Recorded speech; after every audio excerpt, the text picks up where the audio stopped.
दर्शकबिन नमस्ते। प्राइम संवादमा यहाँलाई स्वागत छ। म कृष्ण मल्ल।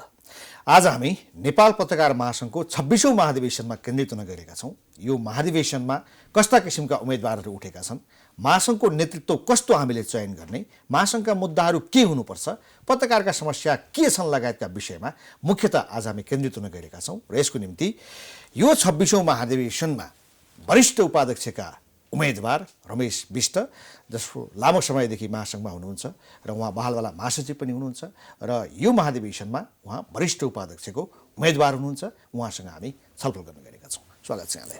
धन्यवाद। अब यो सरकारले के गरेको छ भने अहिले कोरोना सङ्क्रमण धेरै बढ्यो, भिडभाड सभा सम्मेलन यस्तो कामहरू नगरौँ भन्ने छ। तपाईँहरू धुमधामका साथ आफ्नो महाधिवेशनमा व्यस्त हुनुहुन्छ।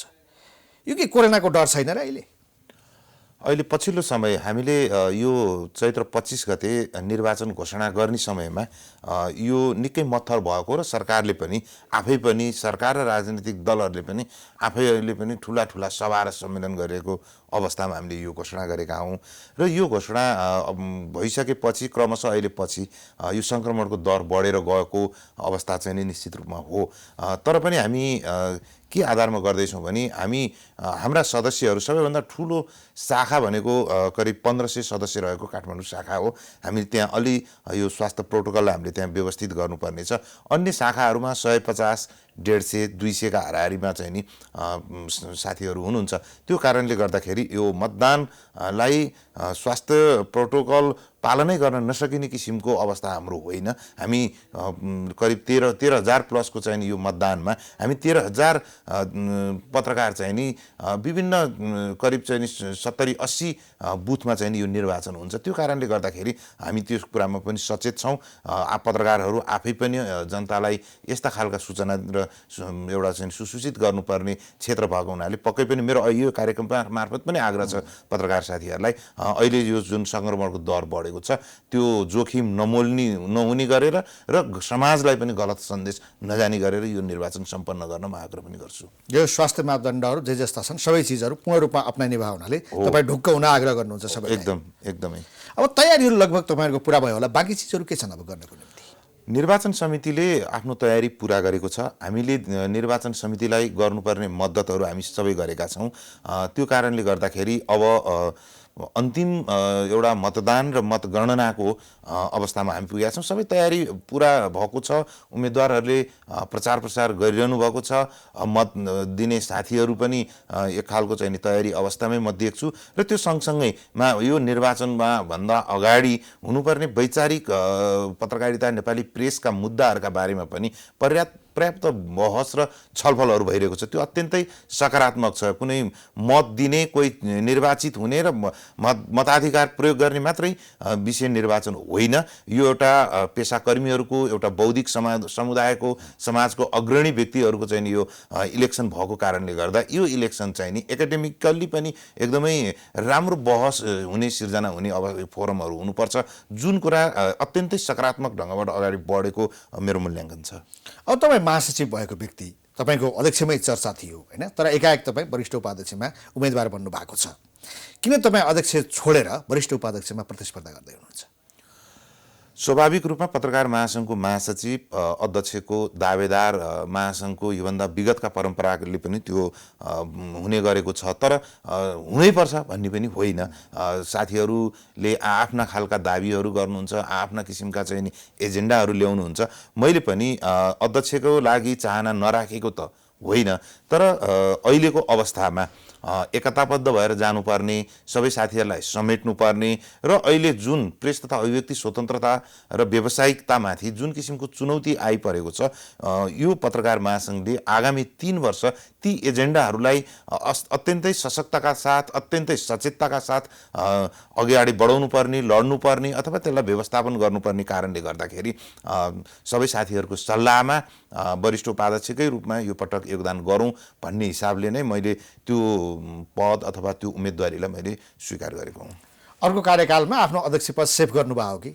होइन, यस्तो कुनै पनि पद अथवा नेतृत्व भन्ने सबैलाई कुनै यति लामो चाहिँ नि संलग्नता भएको संस्थाको नेतृत्व गरौँ भन्ने चाहना स्वाभाविक रूपमा सबैलाई हुन्छ, त्यो मलाई पनि छ। तर यी कुराहरू भविष्यमा कसरी जान्छन्, हामी कुन रूपमा चाहिँ नि अगाडि एउटा अन्डरस्ट्यान्डिङ हुन्छ नि त। जस्तो विपुल पोखरेल तपाईँहरूका बिचमा र तपाईँहरूको नामावली चयन गर्ने क्रममा जोसँग छलफल भयो सरकारवालाहरू पक्षहरूमा, त्यसमा त भयो होला नि, ल रमेश यो पटक वरिष्ठ उपाध्यक्षमा बसौँ, त्यसपछि अर्को कार्यकाल अध्यक्ष तिमीलाई सेफ भन्ने यस्तो किसिमको केही तपाईँलाई आश्वासन, तपाईँहरूको केही सहमति त्यस्तो भयो होला नि? म यस्तो खालको सहमतिमा त्यति विश्वास गर्दिनँ।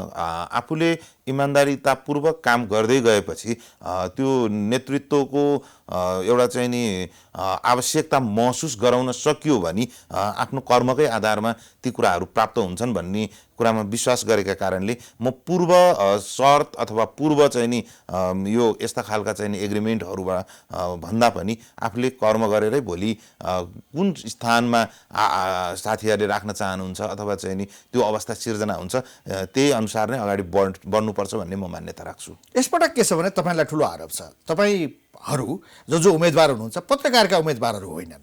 यो गठबन्धनका उम्मेदवारहरूको सूची नेताहरूको निवासमा तयार भयो, यसकारण यी दलहरूका प्रतिनिधि हुन्, दलका उम्मेदवार हुन्, यी पत्रकारका होइनन् भन्ने कुरा छ।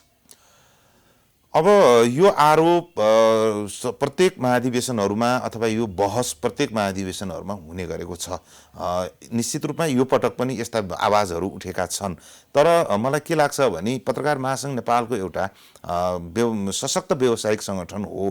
यसको चाहिँ नि प्रभाव राष्ट्रिय र अन्तर्राष्ट्रिय रूपमा पनि अत्यन्तै राम्रो प्रभाव भएको एउटा सङ्गठन हो। समाजलाई पनि एउटा भाइब्रेट गर्न सक्ने किसिमको पेसाकर्मीहरूको यो छाता संस्था हो। त्यो कारणले यसको नेतृत्व चयनप्रति मलाई लाग्छ राजनीतिक दल, अन्य सङ्घ संस्था र समाजले पनि यसको नेतृत्व चयन प्रक्रियालाई नजिकबाट हेरिरहेको छ भन्ने विश्वास मलाई छ। त्यो हिसाबले स्वाभाविक रूपमा राजनीतिक दलहरूका चासो होला नि, त्यसमा हुनु अस्वाभाविक होइन त्यो। तर उम्मेदवारकै रूपमा चाहिँ नि राजनीतिक दलहरूले चयन गर्छन् र उनीहरूकै एजेन्डा बोकेर हिँड्छन् भन्ने कुरामा मलाई त्यति त्यो कुराहरू चाहिँ नि म विश्वास गर्न सक्दिनँ। किनभनेदेखि एजेन्डा पत्रकारले तय गर्ने हुन्, बरु यहाँ दल निकट सङ्गठनहरूको संलग्नता भने पत्रकार महासङ्घको निर्वाचनमा प्रत्यक्ष अथवा अप्रत्यक्ष रूपमा हुने गरेको छ। राजनीतिक दलको एजेन्डै बोकेर अथवा खुला रूपमा राजनीतिक दलको चाहिँ नि अभिष्ट पुरा गर्ने ढङ्गबाट पत्रकार महासङ्घका कुनै पनि उम्मेदवारहरू आएको जस्तो मलाई लाग्दैन। र त्यहाँ पुगिसकेपछि पनि राजनीतिक दलका एजेन्डा कार्यान्वयन गर्ने थलो पत्रकार महासङ्घ होइन, त्यो हुनु पनि हुँदैन भन्ने कुरा नै मलाई लाग्छ। होइन, दलका नेताहरूले आफ्नो चाहिँ झोला बोकाउने भए जस्तो अब गठबन्धनका उम्मेदवारहरूको तर्फबाट तपाईँको चाहिँ अध्यक्षमा छुट्नु या वरिष्ठ उपाध्यक्षमा बस्नुको कारण विपुल पोखरेललाई काङ्ग्रेसले बढी महत्त्व दियो, काङ्ग्रेसको दबाब त्यहाँ आयो, विपुल पोखरेल त्यसकारण उम्मेदवार बने एउटा। र उता निर्मला शर्मा उनी प्रधानमन्त्रीको उम्मेदवार हुन्। अब यो किसिमका जो कुराहरू आएका छन्, जो आरोपहरू लागेका छन्, त्यसका पछाडि आधारहरू पनि छन्। त्यसकारण यो आरोपलाई त हामी हटाउन सक्दैनौँ। यसका पछाडि सत्य कुराहरू पनि छन्। यो त टाढाले टर्ने कुरा होइन नि। विपुल पोखरेलजीलाई अध्यक्षका रूपमा तपाईँ अध्यक्षको रूपमा नेतृत्व गर्नुहोस् भनेर प्रस्ताव मैले नै गरेको हो, कुनै राजनीतिक दलले गरेको होइन। हामी बिचमा लामो समय कसले नेतृत्व गर्ने भन्ने विषयमा छलफल थियो र हामीले पहिला नै एउटा के सहमति गरेका थियौँ भने हामी दुईजना 5 मिनट 10 मिनट बसेपछि कसले नेतृत्व गर्ने भन्ने विषयमा हामी आफै हाम्रा मुद्दाहरू टुङ्ग्याउँछौँ। हामीलाई कुनै राजनीतिक दलका नेता अथवा कसैले हामीलाई मिलाइरहनु पर्दैन। हामी त्यो सन्देश यो पटक दिन चाहन्छौँ, दिनुपर्छ भनेर विपुलजी र मेरो एक खालको एग्रिमेन्ट अथवा भद्र सहमति पहिला नै थियो। र हामी नोमिनेसनको 2 घन्टा अगाडि हामी दुईजना बस्यौँ र बस्ने बित्तिकै मैले विपुलजी अब तपाईँ नेतृत्व गर्नुहोस् भनेर मैले नै प्रस्ताव गरेको उम्मेदवार हुनुहुन्छ उहाँ। त्यो कारणले गर्दा विपुलजीको पार्टीमा शक्ति बढी भएर उहाँ अध्यक्षको क्यान्डिडेट भएको, मेरो शक्ति कम भएर म नभएको होइन। मैले विपुलजीलाई प्रस्ताव गरेर तपाईँ नेतृत्व गर्नुहोस् भनेर। यसका केही कारणहरू छन्।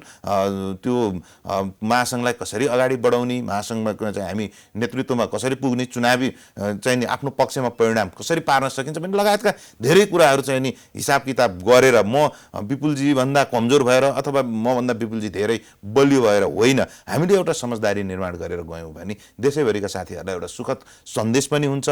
पत्रकार महासङ्घलाई हामी त्यहाँ पुगेर यसलाई चाहिँ 3 वर्ष हामी कुन दृष्टिकोणका साथ अगाडि बढाउँछौँ, भन्ने हिसाबले पनि हामी केही कुरा सोचेर नै यो भएको। त्यो कारणले गर्दाखेरि म हाम्रो टिम विपुल पोखरेल नेतृत्वको टिमका बारेमा राजनीतिक हस्तक्षेप अथवा इन्ट्रेस्ट हुँदै भएन त म भन्दिनँ, तर पनि एउटा चाहिँ नि प्रस्तावकै म भएको कारणले गर्दा हामीले त्यसलाई राजनीतिक हस्तक्षेपको धेरैभन्दा धेरै त्यो हस्तक्षेपबाट मुक्त राखेर यो टिम बनाएका छौँ। र अर्को पक्षको कुरा गर्नुहुन्छ भने स्वाभाविक रूपमा अहिले प्रेस तथा अभिव्यक्ति स्वतन्त्रताको चाहिँ नि लडाइँ छ मुलुकमा।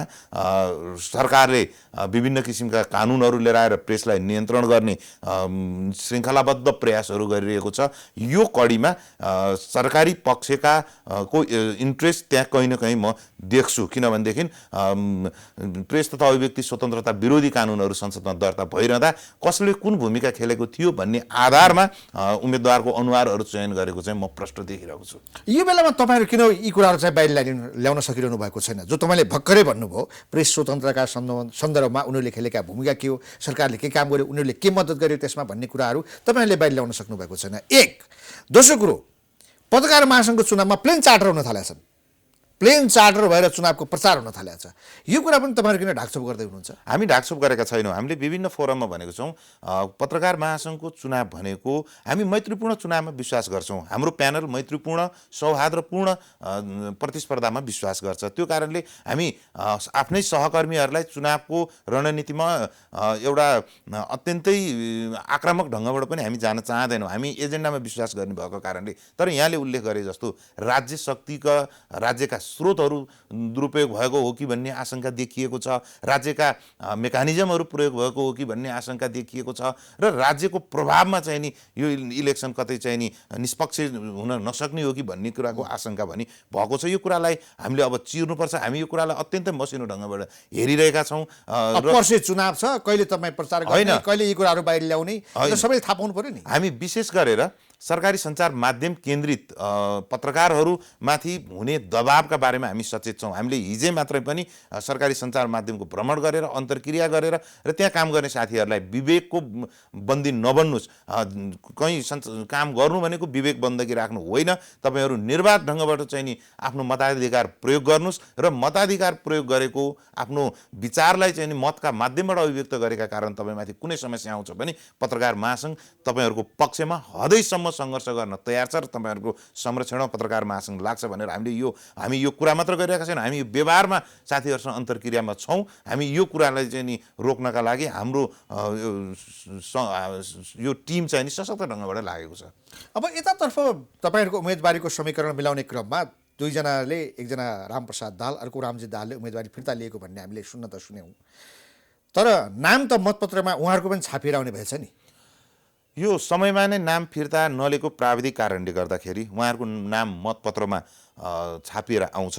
तर म तपाईँकै कार्यक्रम मार्फत पनि सबै पत्रकार साथीहरूलाई आग्रह गर्न चाहन्छु, रामप्रसाद दाहालजीले विपुल पोखरेललाई स्वीकार गरेर उहाँको नेतृत्व स्वीकार गरेर उहाँलाई समर्थन गर्दै आफ्नो उम्मेदवारी फिर्ता लिनुभएको छ।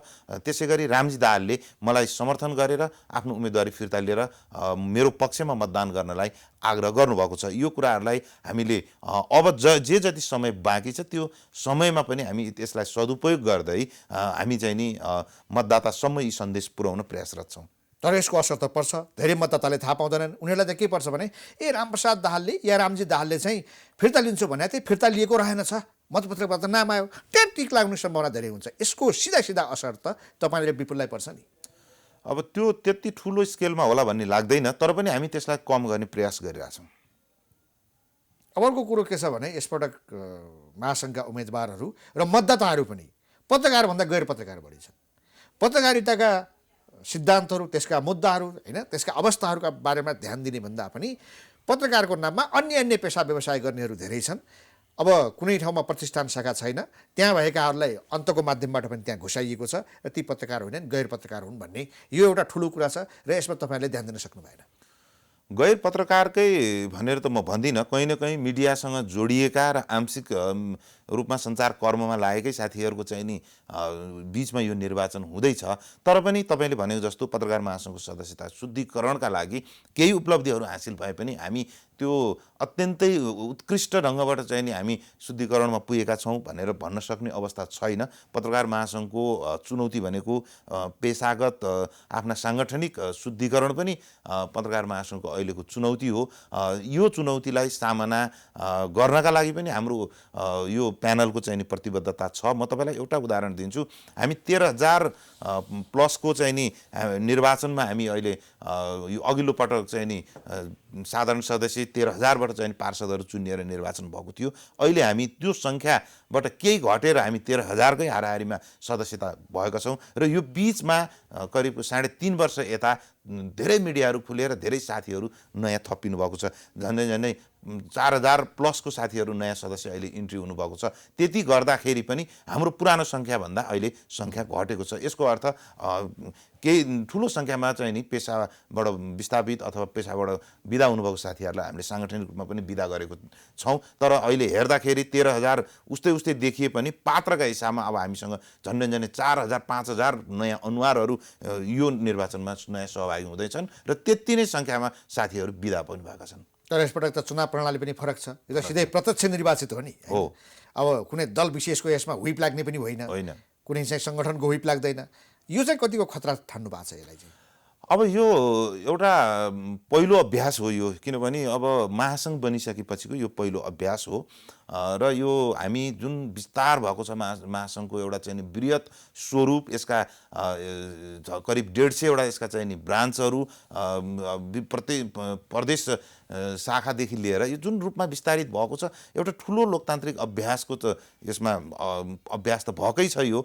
त्यो सँगसँगै हामीले विभिन्न विचार र एजेन्डामा पनि बहस गऱ्यौँ। त्यसका आधारमा 13,000 प्लस साथीहरूले मताधिकार प्रयोग गर्नुहुन्छ। यो हाम्रो मात्रै निर्वाचन नभएर समाजका धेरै पक्षले चासो राखेको, यसको परिणामप्रति चासो राखेको होइन, यसको शैलीप्रति हामीले गरेका बहसप्रति चासो राखेको हुनाले हामीले यदि लोकतन्त्रमा विश्वास गर्छौँ भने यो लोकतान्त्रिक व्यवस्थाको अथवा शैलीको उच्चतम अभ्यास हो भनेर भन्न सक्छौँ। यस वास्तविक पत्रकारहरूले पनि यसपटक चाहिँ विगतको तुलनामा यसपटक बढी वास्तविक पत्रकारहरू आफ्नो मतदान गर्न पाउने भए भन्ने कुराको वातावरण सिर्जना भयो। पक्कै हामी सञ्चार गृहहरूमा मत माग्न गइरहँदा योभन्दा अगाडिको सञ्चार गृहहरूको भ्रमण ती सँगै काम गरिरहेको साथी कोही प्रतिनिधिका रूपमा मतदाता हुन्थ्यो, त्यही अर्को कुर्सीमा बसिरहेको काम गर्ने साथी म मतदाता होइन भनेर बस्नुपर्ने अवस्था थियो। आज हामी प्रत्येक जुनसुकै सञ्चार गृहमा जाँदाखेरि म पनि मतदाता हुँ भनेर साथीहरूले गौरवपूर्वक अथवा हामीले राखेका कुरा हाम्रा एजेन्डामा चाहिँ नि टिप्पणी गर्ने, बहस गर्ने एउटा वातावरण सिर्जना भएको छ। यो भनेको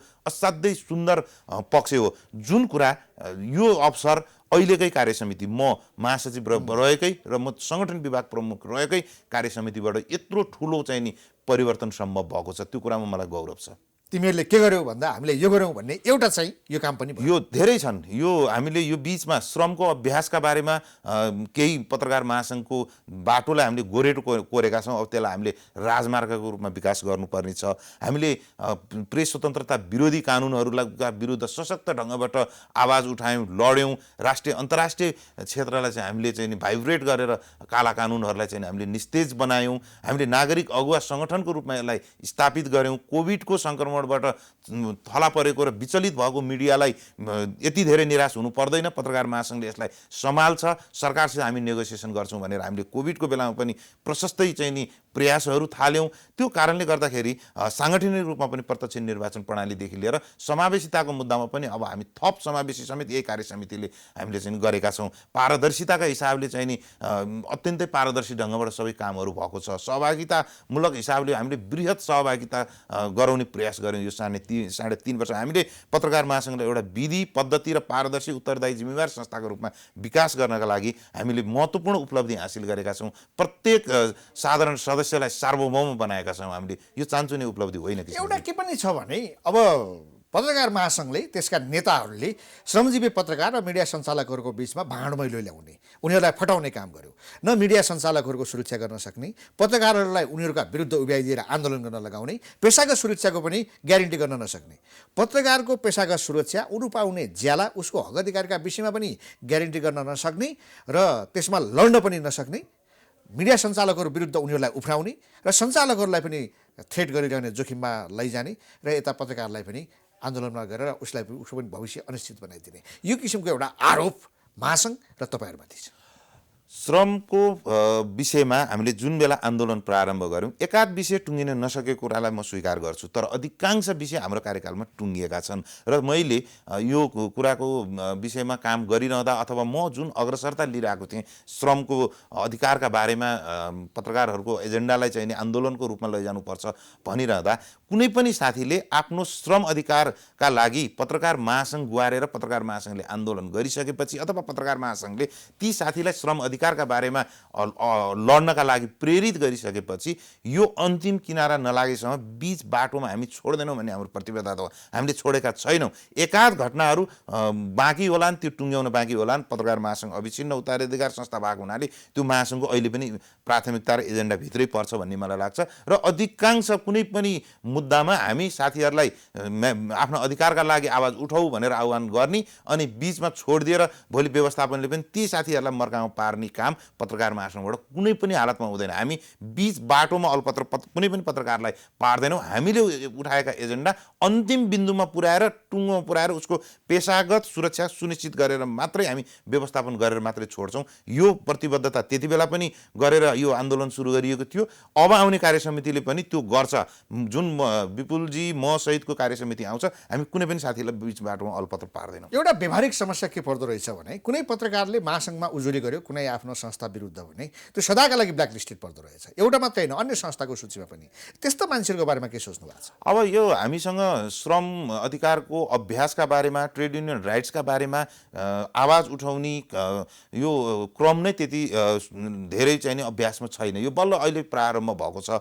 त्यो कारणले गर्दाखेरि व्यवस्थापन पक्षले आफ्नो अधिकारको बारेमा बोल्ने व्यक्तिलाई अलि बढी चाहिँ नि पेल्ने अथवा चाहिँ नि उसलाई समस्यामा पार्न सक्ने खतरा त्यो हुन्छ। अहिलेको आन्दोलनको चुनौती पनि त्यही हो। धेरै साथीहरू खुलेर चाहिँ आफ्ना समस्याहरू लिएर अगाडि आउन नसक्नुको कारण पनि त्यही हो। अब आउने कार्यसमितिको लागि पनि त्यो ठुलो चुनौती हो। त्यसका लागि हामीले गर्ने भनेको हामी बीच बाटोमा अलपत्र नपारिकन हाम्रो सामूहिक शक्ति लगाएर हामीले यो आन्दोलनलाई अगाडि बढायौँ भने अपवाद बाहेक त्यस्तो अवस्था आउन हामी दिँदैनौँ। अब अर्को मिडिया सञ्चालकहरूलाई यो पनि प्रत्याभूति हुनु पर्यो कि पत्रकार महासङ्घ भनेको हाम्रो विरोधी होइन, यो हाम्रो सहायक हो होइन, यसले हामीलाई संरक्षण गर्छ भन्ने हिसाबको प्रत्याभूति पनि त तपाईँहरूले दिलाउनु पर्छ। बिल्कुलै। नेपालको मिडिया सबै हेर्दाखेरि सञ्चार क्षेत्र एउटै देखिए पनि हाम्रा मिडियाहरूको लगानीका दृष्टिले उनीहरूको चाहिँ नि प्रभावका दृष्टिले जनशक्तिका दृष्टिले र गुणस्तरका दृष्टिले पनि फरक फरक छन्। त्यो कारणले गर्दाखेरि ठुला कर्पोरेट र व्यावसायिक ढङ्गबाट मिडिया उद्यम सञ्चालन गर्छु भनेर आएका सञ्चार माध्यमहरूसँग हाम्रो चाहिँ नि श्रम अधिकारमा हाम्रो चाहिँ नि कडाउ चाहिँ नि उनीहरूसित कुरा हुन्छ। सँगसँगै उनीहरूलाई यो मिडिया उद्यममा आए बापत मिडिया उद्यममा लगानी गरे बापत राज्यले दिनुपर्ने संरक्षण र सुविधा पनि दिनुपर्छ। हामी त्यो कुरामा पनि हामी बोल्छौँ। मध्यम स्तरमा पनि हामी त्यही हिसाबले चाहिँ नि मध्यम किसिमकै हाम्रो व्यवहार हुन्छ भने साना र अलिकति स्वरोजगारमूलक लगानीका सञ्चार माध्यमहरूलाई हामी संरक्षणको नीति लिन्छौँ। हामी उनीहरूलाई केही सब्सिडी अथवा राज्यबाट उपलब्ध हुनसक्ने सेवा सुविधाका लागि हामी लबिङ गर्छौँ। हामीले सबैलाई एउटै त्यो डालोमा हालेर हामीले हेऱ्यौँ भने सायद नेपालको फरक फरक खालका चाहिँ सञ्चार माध्यमको अवस्था भएको कारणले हामी एउटै दृष्टिकोणबाट हामी अगाडि बढ्न सक्दैनौँ। हामीले यसमा चाहिँ नि विभिन्न क्याटेगोरी छुट्याएर नै काम गर्नुपर्ने हुन्छ। जस्तो हामी नियम कानुन त बनाउँछौँ, पत्रकारसँग जोडिएका थुप्रै नियम कानुनहरू पनि छन्, श्रमजीवी पत्रकार ऐनदेखि लिएर न्यूनतम पारिश्रमिक सबै कुराहरू छन्, तर त्यसको व्यवहारिक कार्यान्वयन भएको पाइँदैन। यो चाहिँ के हो त? नियम कानुन त हामीले बनायौँ तर त्यसको व्यवहारिक कार्यान्वयनको पाटो पाइँदैन। यसले गर्दा सम्झौता गरेर बस्नुपर्ने अवस्था। यसमा दुईटा कुरा छ भन्ने लाग्छ। एउटा कुरा चाहिँ नि काम गर्ने अथवा हामी जो श्रमजीवी भनिरहेका छौँ, जो काम गर्ने वर्किङ जर्नलिस्टहरू हामी छौँ र त्यसको संस्था पत्रकार महासङ्घ छ, यसले आफ्ना अधिकारका बारेमा नै विगतदेखि उदासीन हुँदै आएको र आफ्नै अधिकारलाई कहिले पनि प्राथमिकतामा नराखेको एउटा कारण म देख्छु। अर्को चाहिँ नि कानुन त सरकारले बनाउँछ, नियम त सरकारले बनाउँछ र त्यो कार्यान्वयन गर्ने दायित्व पनि सरकारको हो। सरकार आफ्नो त्यो ऐन कानुन नियमलाई चाहिँ कार्यान्वयन गराउने दायित्वबाट बिल्कुलै विमुख भएको, अझ सञ्चार क्षेत्रमा त अझ बढी चाहिँ यो उदासीन भएको पाउँछौँ हामी। सरकारले बनाएको हो नि श्रमजीवी पत्रकार ऐन, हामीले बनाएको त होइन, यो त सरकारले बनाएको हो, संसदले बनाएको हो। सरकारले पेश गरेर संसदबाट पारित भएका कानुनहरू कार्यान्वयन गराउन त सरकारी निकायहरू प्रतिबद्ध हुनु पर्यो, त्यो पनि भइरहेको छैन। त्यो कारणले गर्दाखेरि अब श्रमजीवीको पक्षबाट प्रतिनिधिका रूपमा पत्रकार महासङ्घले यी कानुनहरूको कार्यान्वयनको लागि सरकारसँग दबाब दिन्छ, अब सरकारसँग बार्गेनिङ गर्छ र कतिपय ऐन कानुनहरू परिमार्जनको आवश्यकता पर्छ भने पनि हामी परिमार्जन गर्नलाई, बहस छलफल गर्नलाई हामी तयार छौँ। किनभने 51 सालमा बनेको ऐन अहिले डिजिटल मिडियासम्म आइपुग्दाखेरि हाम्रा मिडियाका विविधीकरणदेखि लिएर हाम्रा प्राथमिकताहरू परिवर्तन भएका हुन सक्छन्, हाम्रा आवश्यकताहरू परिवर्तन भएको हुन सक्छन्। त्यो कारणले कानुनको रिभ्यू गर्ने कुरामा पनि हामी खुला छौँ र कतिपय रिभ्यू गर्नुपर्ने आवश्यकता पनि देखिन्छ। पत्रकारको शुद्धिकरण पनि आवश्यकता होला, किनभने पत्रकारका आवरणमा ऊ चाहिँ कुनै सञ्चार गृहमा छिर्छ, त्यहाँ गएपछि विभिन्न मागहरू राख्छ। उसले आफ्नो क्षमता अभिवृद्धि कसरी गर्ने, आफ्नो गुणस्तर कसरी अभिवृद्धि गर्ने, मैले कति घन्टा काम गर्नुपर्ने हो, मैले दिनुपर्ने क्वालिटी के हो, त्यसमा ध्यान नदिने। तर म पत्रकार हुँ, मलाई यो सेवा सुविधा चाहिन्छ भने आफ्नो कम्पनीमा पनि थ्रेट गरिरहने, बाहिर पनि त्यही किसिमका गतिविधिहरू गर्ने। त्यसका बारेमा त तपाईँहरू चिन्तित हुनु पर्यो नि। होइन, तोकिएको जिम्मेवारी पुरा गरेको नगरेको विषयलाई अध्ययन गरेर मात्रै पत्रकार महासङ्घले आवाज उठाउँछ। यो बिचमा जति पनि मुद्दाहरू हामीले उठायौँ, पत्रकार र व्यवस्थापन बिचमा कस्तो काम गर्ने वातावरण छ, कुन नियतका साथ त्यहाँ व्यवहार भइरहेको छ, अथवा पत्रकारले पनि त्यो संस्थालाई पूर्ण रूपमा जिम्मेवार र उत्तरदायीपूर्ण ढङ्गबाट आफ्नो चाहिँ नि क्षमता प्रदान गरेको छ कि छैन भन्ने कुरा हेरेर यो चाहिँ नि श्रमको मुद्दा हो, यसमा चाहिँ नि शोषण भएको छ अथवा यसमा श्रम अधिकारको हनन भएको छ भन्ने निष्कर्ष निकालेपछि मात्रै हामी मुद्दालाई हामी अगाडि बढाउँछौँ अथवा त्यो विषयमा हामी हात हाल्छौँ। त्यो एकदमै निरपेक्ष भएर आउने बित्तिकै, कोही आउने बित्तिकै हामी सत्य र तथ्यमा नगइकन हामी कुनै पनि मुद्दामा चाहिँ प्रवेश गरेका छैनौँ र भविष्यमा पनि त्यो गर्दैनौँ। अब के भने नेपालको सञ्चार क्षेत्र जहिले पनि मार्न पर्छ। मुख्यतः अघि नै यहाँले चर्चा पनि गर्नुभयो, राज्यले नै सञ्चार क्षेत्रलाई कसरी उत्पीडित पार्ने, कसरी यसलाई त्यसको घाँटी रिमोट्ने भन्ने किसिमले त्यो किसिमका नियम कानुनहरू बनाउने र पत्रकार महासङ्घ लगायत समग्र पत्रकारहरूले त्यसका विरुद्धमा आन्दोलन सदैव गरिरहनु पर्ने होइन। अब वास्तवमा नेपालको सञ्चार नीति कस्तो हुनुपर्छ, यहाँका प्रतिष्ठानहरू, सञ्चार माध्यमहरू कसरी चल्नुपर्छ र यहाँको वातावरण के हुनुपर्छ, यो पनि त तपाईँहरूको महासङ्घको अहिलेको एउटा मुद्दा हो नि। बिल्कुल हो। हामीले संविधानमा व्यवस्था भएको पूर्ण प्रेस स्वतन्त्रताको स्पिरिटमा कानुनहरू निर्माण हुनुपर्छ भनेर प्रश्न भनेका छौँ। हामीले त कतिसम्म गरेका छौँ भने हामीले हाम्रो तर्फबाट नमुना कानुन पनि सरकारलाई बुझाएका छौँ। यो खालको कानुनहरू निर्माण गर्दाखेरि एउटा चाहिँ राम्रो सञ्चार क्षेत्रको विकास हुनसक्छ भनेर हामीले नमुना ड्राफ्टहरू पनि हामीले बुझाएका छौँ।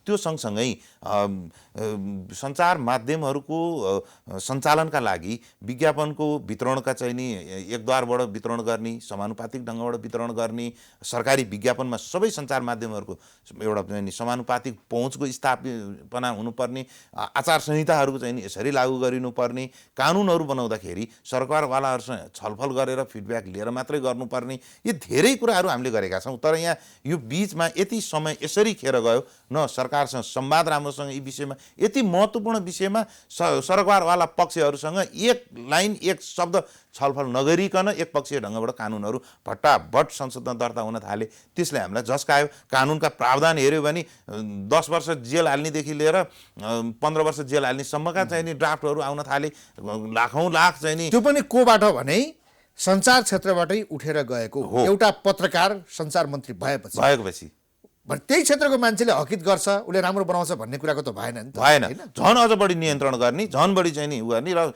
ठुलो आर्थिक दण्ड। नेपालका पत्रकारहरू न्यूनतम पारिश्रमिकका लागि सङ्घर्ष गरिरहेको अवस्थामा मनासिब क्षतिपूर्ति तिराउन सकिने भन्ने जस्ता अमूर्त शब्दहरू राखेर कानुन बनाउँदाखेरि त्यो एउटै शब्दले नेपालको प्रेस फ्रिडमलाई कहाँ पुर्याउँछ?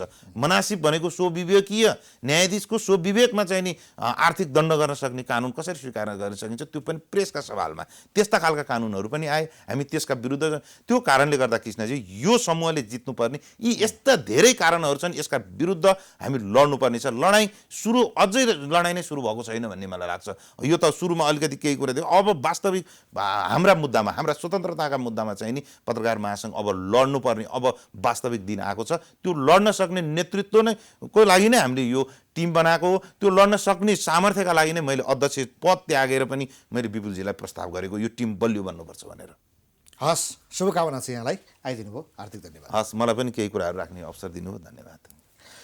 दर्शकबिन प्राइम संवादमा हामीसँग नेपाल पत्रकार महासङ्घको आसन्न महाधिवेशनमा वरिष्ठ उपाध्यक्षका उम्मेद्वार रमेश विष्ट हुनुहुन्थ्यो। उहाँसँगको कुराकानी सकिन्छ। हामी सबैलाई बिदा दिनुहोस्। नमस्ते।